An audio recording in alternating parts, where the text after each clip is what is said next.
جب تمہارے پروردگار نے فرشتوں سے کہا کہ میں مٹی سے انسان بنانے والا ہوں، جب میں اس کو درست کر لوں اور اس میں اپنی روح پھونک دوں تو اس کے آگے سجدے میں گر پڑنا، سو تمام فرشتوں نے سجدہ کیا مگر ابلیس کہ وہ اکڑ بیٹھا اور کافروں میں ہو گیا۔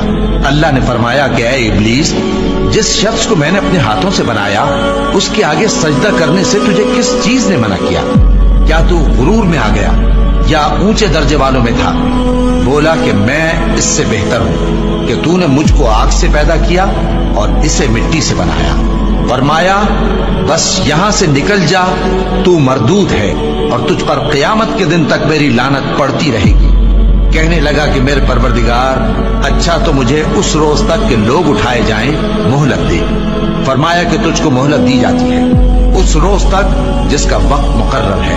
کہنے لگا کہ مجھے تیری عزت کی قسم، میں ان سب کو بہکاتا رہوں گا سوائے ان کے جو تیرے چنے ہوئے بندے ہیں۔ فرمایا ٹھیک ہے، اور میں ٹھیک ہی کہتا ہوں کہ میں تجھ سے اور جو ان میں سے تیری پیروی کریں گے سب سے جہنم کو بھر دوں گا۔ اے پیغمبر، کہہ دو کہ میں تم سے اس کا صلہ نہیں مانگتا اور نہ میں بناوٹ کرنے والوں میں ہوں۔ یہ قرآن تو اہل عالم کے لیے نصیحت ہے اور تم کو اس کا حال کچھ وقت کے بعد معلوم ہو جائے۔